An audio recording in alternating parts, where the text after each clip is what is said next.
A'udzubillahi minasyaitonir alim minasyaitonir rajim. Bismillahirrahmanirrahim. Wa qala musannif rahimahullahu taala anhu, kata pengarang kitab ini Syekh Idris Al-Marbawi, pengarang kitab Bahrul Madhi yang kita baca, diambil daripada Tuhfatul Ahwadhi, diambil daripada Sahih At-Tirmizi, di dalam syarah bahasa Melayu yang dinamakan sebagai Bahrul Madhi. Kita mulakan dalam masalah 265, masalah takbiratul ihram yang lupa mengangkatnya. Apa hukumnya? Lupa nak angkat, galit-galit ataupun terkejut, tergempak, terus masuk sembahyang, lupa nak angkat. Kata Imam Syafi'i, tengok balik, ini mazhab kita.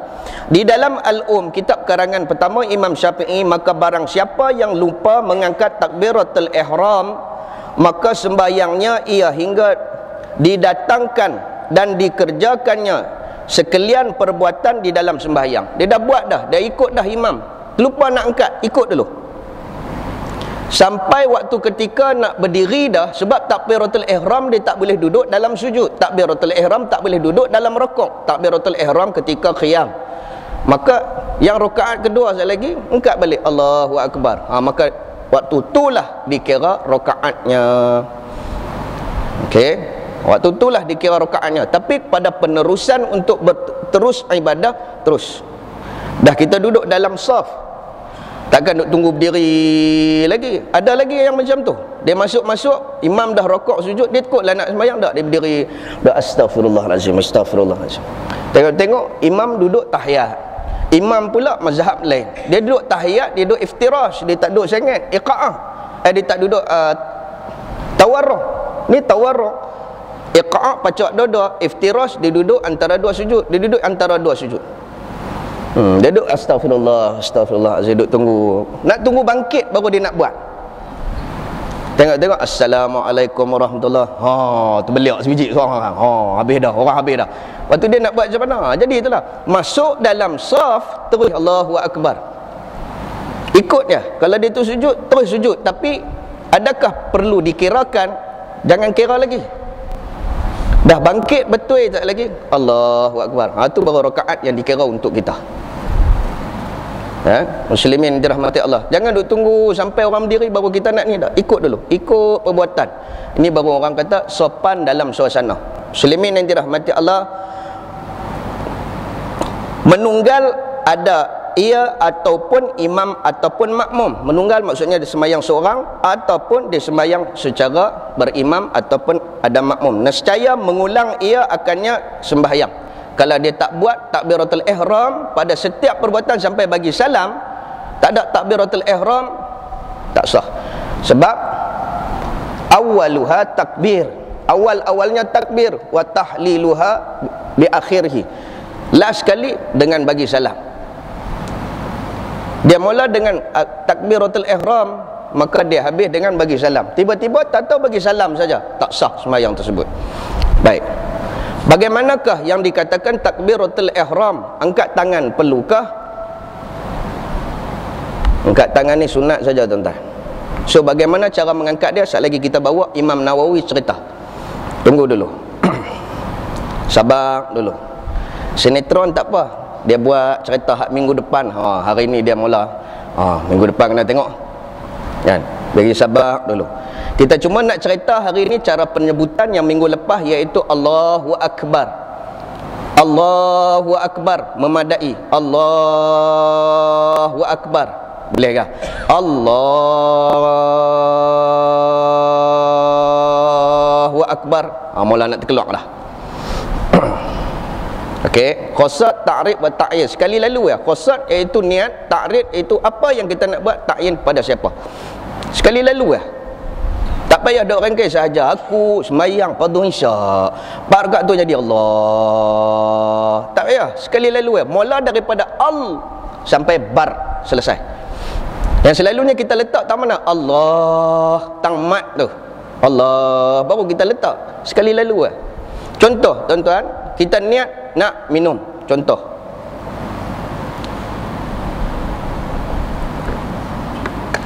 sekali lalu kan, sambil-sambil macam tu lah, sekali lalu lah. Mengangkat takbiratul ihram, mulut menyebut, tangan mengangkat diri. Mengapa perlu diangkat? pun perbincangan. Mengapa perlu diangkat tangan? Kalau tak angkat tak boleh ke? Baik. Cara mengangkat tangan ialah bukan di sini kuasanya, tetapi di sini kuasanya. Tapak tangan menghadap ke arah khiblat. Jari menghadap ke arah langit. Direnggangkan sedikit. Ibu jari memegang di bawah. Ini Imam Nawawi. Ujung jari untuk jari telunjuk dipegang di atas. Bayangkan kalau telinga dia besar tu.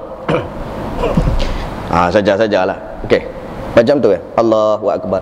Kuasanya mengangkat takbiratul ihram ada di sini, bukan di sini. Kebanyakannya dia nak angkat dia buat tu. Kawan sebelah kelekung kena bau. Tak apa dia kata. Ni hari hang. Bom dia angkat. Dia menguasakan di sini. Di sini kalau dah tak selesa angkat. Janji yang ni ikut ketepatan dia. Allahu Akbar. Kalau perempuan macam tu. Selagi mana boleh kapit perempuan. Kalau lelaki buka. Tapi apa pun di sini yang penting. Buka sikit jari. Perempuan rapat sikit jari. Tu Imam Nawawi kata. Okey. Kalau macam tu tak capai. Dia kena ada di betul-betul dengan sini. Berbetulan dengan bahu. Orang depan boleh tengok. Berbetulan dengan bahu kita. Berbetulan dengan bahu kita. Nampak? Tapak tangan ni betul dengan bahu. Jangan buat macam tu. Ataupun macam tu, terkeluar daripada bau dah. Atau macam tu, tak sama dengan bau. Allah Akbar. Cabut nyawa baru dia tahu. Penyegan nak angkat takbiratul ihram. Mengapa kita perlu mengangkat takbiratul ihram? Ada 4. Ulama yang pertama mengatakan kita menyerah diri di hadapan Allah seperti mana kita ditawan. Satu ulama lagi kata kita mengangkat takbiratul ihram dalam simboliknya membuang dunia ke belakang, akhirat kita capai. Nampak tu sebab simboliknya. Allah buang. Ni, ini dunia, ini akhirat. Allahu Akbar. Tu simboliknya. Okey. Allahu Akbar. Tu dialah. Sebab itulah di manakah Allahu Akbar itu tertakluk? Mula daripada bawah. Allahu Akbar itu yang asah. Selalunya kita buat Allahu Akbar. Duduk di sini baru bunyi Allah. Tu memadai. Boleh. Tu tak apa lagi. Nuhat tengok musim padi. Tahu musim padi angkat takbiratul ihram. Allah. Dah musim padi ambil. Bat.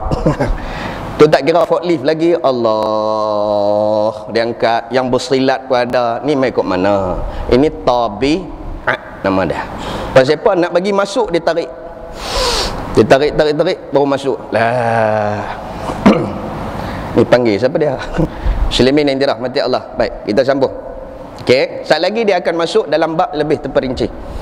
Dia kata mengulang tu kerana apa? Kerana takbiratul ihram tidak masuk dalam ketika mula-mula sembahyang. Kata Imam Syafi'i, dan tiada aku peduli akan seseorang yang sembahyang dengan tiada takbiratul ihram tadi akan belum memberi salam. Maksudnya tak masuk, tiada peduli, tak masuk dalam hukum. Kata Imam Syafi'i, maka segala perbuatan yang tiada dengan takbiratul ihram itu semuanya dibuang. Rokoknya dibuang, sujud sampai dia bagi salam. Karena dia tak menyebut takbiratul ihram, maka tidak sah sembahyangnya. Okey, kerana bahawasanya bukan ia di dalam sembahyang. Allah tak sah. Tak sah. Allah tak sah. Dia kena sebut kalimah Allahu Akbar, sebut bagi jelas. Okey, dia kira tak masuk lagi dalam sembahyang. Kata Imam Syafi'i lagi, dan sama ada sembahyang ia di belakang imam ataupun sembahyang ia seorang diri. Malu silu nak sebut derah takut. Tak payah, sebut bagi jelas. 266 masalah takbiratul ihram yang lupa makmum mengangkatnya, apa hukum? Lupa nak angkat. Masuk terus ya. Kata Imam Syafi'i, maka jika lupa seseorang yang sembahyang akan takbiratul ihram, maka mulalah ia pada tempat ia ingat di dalam sembahyangnya. Macam saya kata tadilah. Dah ada rokok, sujud apa semua, Loh, tadi lupa nak takbir. Pasal apa? Kelang kabut main masuk terus. Orang tolak main suruh masuk, kita pun masuk. Masuk buat. Teringat tadi tolong peringat lah, tadi takbiratul ihram tak? Tak. Waktu duduk tengah berdiri, Allahu akbar. Di situ baru dikira masuknya rakaat. Sekali lagi mufaraqah tambah. Apa tambah? Orang yang ada ilmu tengok-tengok dia tambah pasal apa? Kita tahu dah. Dia tadi rakaat dia tak pakai. Jangan duk soal banyak. Orang terjadi kat orang pun kita faham. Orang yang jadi kat orang kita tahu, kita tengok sebab kita ada ilmu. Sebab tu kita tengok, oh dia bangkit pasal apa? Tadi dia tak pakai. Tapi kata lah. Sebab dengan ilmu kita yang jadi masalah hari ni, dia tengok orang bangkit tambah. Ni mazhab mana pula dah? Tu masalah hangpa. Muslimin dirahmati Allah. Tengok orang pelik sikit kan bangkit tambah. Ni mazhab mana pula dah? Orang mayang maghrib 3 rakaat dia hentam sampai 6. Lah kawan tadi terlupa takbiratul ihram. Maka ditambahkan dalam yang lebih-lebih yang waktu ingatnya, maka dia mufaraqah dengan imam setelah bagi salam, dia naik tambah. Itu baru dikira.